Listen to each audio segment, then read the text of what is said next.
افسانہ محمد بھائی، مصنف سعادت حسن منٹو، پارٹ 3۔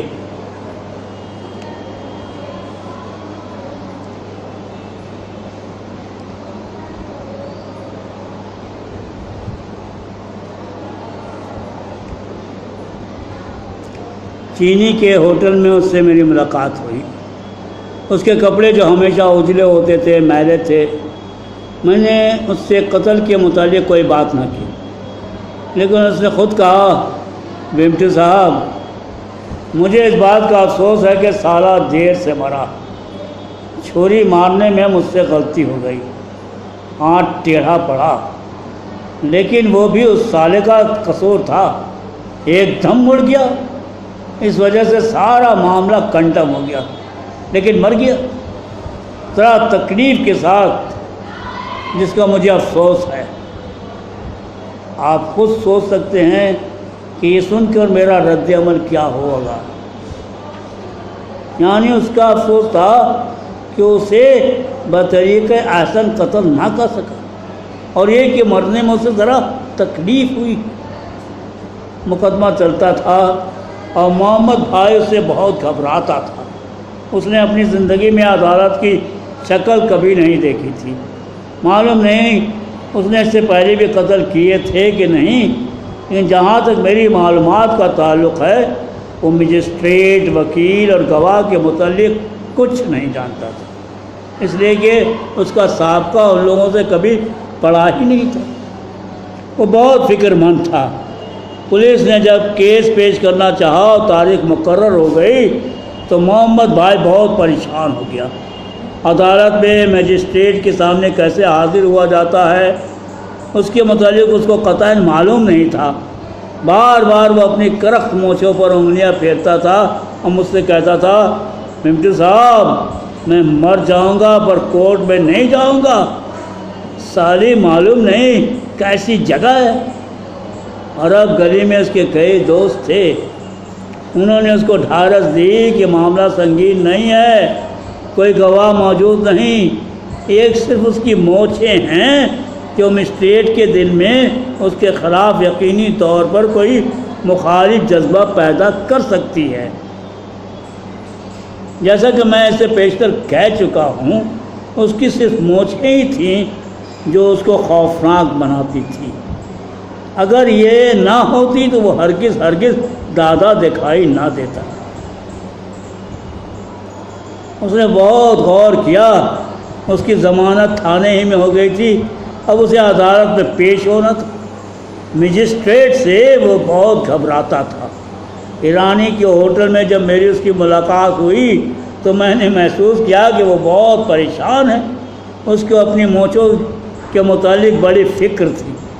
وہ سوچتا تھا کہ ان کے ساتھ اگر وہ عدالت میں پیش ہوا تو بہت ممکن ہے اس کو سزا ہو جائے۔ آپ سمجھتے ہیں کہ یہ کہانی ہے، مگر یہ واقعہ ہے کہ وہ بہت پریشان تھا۔ اس کے تمام شاگرد حیران تھے، اس لیے وہ کبھی حیران اور پریشان نہیں ہوا تھا۔ اس کو مونچھوں کی فکر تھی، کیونکہ اس کے بعض قریبی دوستوں نے اس سے کہا تھا، محمد بھائی، تم کو کورٹ میں جانا ہے تو ان مونچھوں کے ساتھ کبھی نہ جانا، مجسٹریٹ تم کو اندر کر دے گا۔ اور وہ سوچتا تھا، ہر وقت سوچتا تھا کہ اس کو مونچھوں نے اس آدمی کو قتل کیا ہے یا اس نے، لیکن کسی نتیجے پہنچ نہیں سکتا تھا۔ اس نے اپنا خنجر معلوم نہیں جو پہلی مرتبہ خون آشنا ہوا تھا یا اس سے پہلے کئی مرتبہ ہو چکا تھا، اپنے نیفے سے نکالا اور ہوٹل کے باہر گلی میں پھینک دیا۔ میں نے حیرت بھرے لہجے میں اس سے پوچھا، محمد بھائی، یہ کیا؟ کچھ نہیں بمٹی بھائی، بہت گھوٹالہ ہو گیا ہے۔ کورٹ میں جانا ہے یار، دوست کہتے ہیں کہ تمہاری مونچھیں دیکھ کر وہ ضرور تم کو سزا دے گا۔ اب بولو میں کیا کروں؟ میں کیا بول سکتا تھا؟ میں نے اس کی مونچھوں کی طرف دیکھا جو واقعی بڑی خوفناک تھی۔ میں نے اس سے صرف اتنا کہا، محمد بھائی، بات تو ٹھیک ہے، تمہاری مونچھیں مجسٹریٹ کے فیصلے پر اثر انداز ہوں گی، سچ پوچھو تو جو کچھ ہوگا تمہارے خلاف نہیں، مونچھوں کے خلاف ہوگا۔ تو میں منڈوا دوں؟ محمد بھائی نے اپنی چہیتی مونچھوں پر بڑے پیار سے انگلی پھیری۔ میں نے اس سے پوچھا تمہارا کیا خیال ہے؟ میرا خیال جو کچھ بھی ہے وہ تم نہ پوچھو، لیکن یہاں ہر شخص کا یہی خیال ہے کہ میں انہیں منڈوا دوں تاکہ وہ سارا مجسٹریٹ مہربان ہو جائے۔ تو منڈوا دوں؟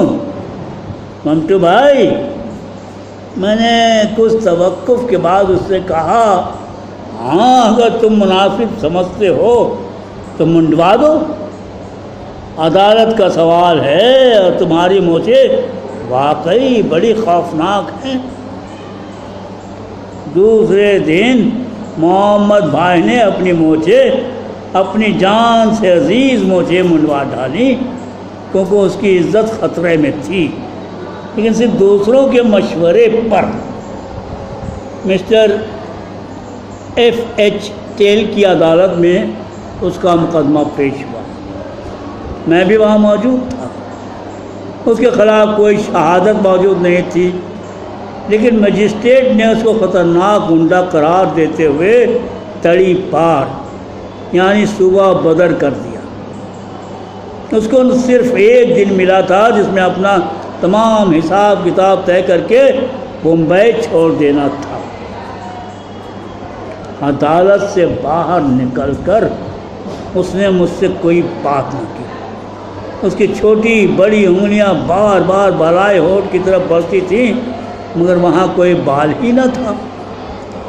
شام کو اسے جب بمبئی چھوڑ کر کہیں اور جانا تھا، میری اس کی ملاقات ایرانی کے ہوٹل میں ہوئی۔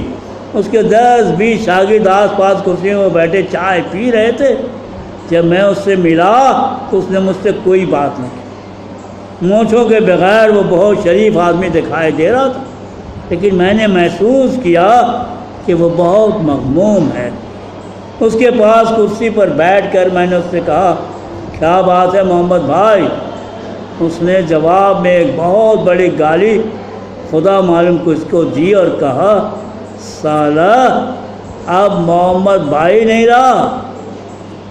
مجھے معلوم تھا کہ صبح بدر کیا جا چکا ہے۔ کوئی بات نہیں محمد بھائی، یہاں نہیں تو کسی اور جگہ صحیح۔ اس نے تمام جگہوں کو بے شمار گالیاں دیں۔ سالہ ان کو یہ غم نہیں ہے یہاں رہیں یا کسی اور جگہ رہیں، یہ سالہ مونچھیں کیوں منڈوائیں؟ پھر اس نے ان لوگوں کو جنہوں نے اس کی مونچھیں منڈوانے کا مشورہ دیا تھا 1 کروڑ گالیاں دی اور کہا سالہ اگر مجھے تاریخ پارے ہونا ہی تھا تو مونچھوں کے ساتھ کیوں نہ ہوا؟ مجھے ہنسی آ گئی، وہ آگ بگولا ہو گیا۔